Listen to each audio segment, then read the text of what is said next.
The realtor never mentioned the extra square footage. I found it 3 weeks after closing, standing in the wine cellar of a 6,400 square foot McMansion I could not actually afford, holding a tape measure that refused to agree with the blueprint. The room stopped 4 feet short. 48 inches of house existed behind the north wall that no door reached. The blueprint showed nothing there. Just a solid gray rectangle labeled utility. There was no utility, no pipes, no panel. Just brick. The wine cellar was the reason I bought the place. Climate controlled, 41 degrees, 300 bottle slots in dark oak, a subterranean vault beneath the kitchen wing. The previous owner, a commodities trader named Halbrook, left the racks fully stocked. Bordeaux, Barolo, a vertical run of Napa Cabernet going back to 1994. Movers said the collection alone was worth more than their trucks. Halbrook vanished during the sale. Not died.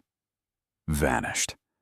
The listing agent handled everything through a lawyer, and the lawyer only communicated by mailed letter, which struck me as strange for a 9-figure estate.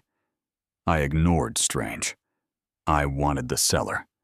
The mortar was the first honest thing the house told me. Behind the 2003 Bordeaux rack, one brick column of masonry did not match the rest. Older brick, darker, hand-fired, the kind you see in Ohio farmhouse foundations from before the war. But the mortar between it was new. Gray, still curing, cool and slightly damp under my thumb. Somebody sealed this section within the last month, during escrow, while the house sat empty. I told myself pipes. I told myself radon mitigation. I told myself a dozen renovation words until the words ran out. Then I pulled the wine rack away from the wall and found the scratches. Not on my side of the brick. Deep gouges ran along the mortar seams from inside the sealed cavity. 4 parallel lines, dragged downward, ending in a fingernail. A whole human fingernail, torn off and set into the wet mortar like a fossil, positioned exactly where a hand would rake if a hand were trapped behind 48 inches of masonry, clawing out. I called the listing lawyer. The number was disconnected. I looked up Halbrook. The commodities trader had a history the realtor buried. In 2019, Halbrook was investigated for a warehouse scheme, storing physical goods that did not exist, collateralizing loans against phantom inventory. The industrial term is a ghost stockpile. Auditors flagged 14,000 metric tons of copper cathode that was never in the warehouse. Halbrook settled, paid a fine, kept his license, and bought this house 8 months later with cash. The man built a career on sealing empty space behind official paperwork and betting nobody would open the wall. I should have understood the pattern then. I went back down with a masonry chisel. I told myself I was checking for a leak. The cellar held at 41 degrees, but the sealed section radiated warmth, a wrongness I could feel through my sleeve from 2 feet away. Warm brick in a cold vault. Heat has a source. I pressed my ear to the mortar, and the brick knocked back. Twice. Patient. Spaced like a heartbeat. I did not run. I want that on the record. A braver man runs. I chiseled. The mortar came away in wet gray chunks, and the smell that leaked through the first gap was not decay. It was breath. Warm, animal, exhaled breath, sour with something I could not name, pushing through the crack in slow, rhythmic pulses. Something behind the wall was breathing at me. I found Halbrook's paperwork in the gap. Ledger pages, laminated, tucked into the cavity like a confession. The ghost stockpile was never fully phantom. Halbrook had stored something real in warehouses across 3 states, moved it, consolidated it, and finally brought the last of it home. The ledger used the same clinical inventory codes: unit weight, intake date, feeding schedule, feeding schedule. The final entry was dated the week before the sale closed. 2 words: sealed, fed. The brick I had loosened shifted on its own, not falling. Pushed. A gray hand came through the gap, and gray is the only word my mind allowed. Patch-furred, 6-jointed fingers, ending in nails worn to bleeding stumps against 48 inches of masonry it had been clawing for weeks.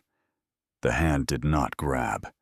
It pointed, down the row of racks, toward the 1994 Cabernet, toward the second sealed section I had not noticed.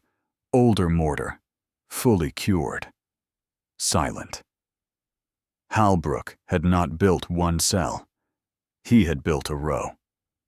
The breathing was coming from all of them now, staggered, a chorus behind 300 bottles of wine, and I finally understood the collection was never the point. The cellar was the point. The vault. The climate control holding a steady 41 degrees, cold enough to slow whatever lived behind the brick. Keep it docile.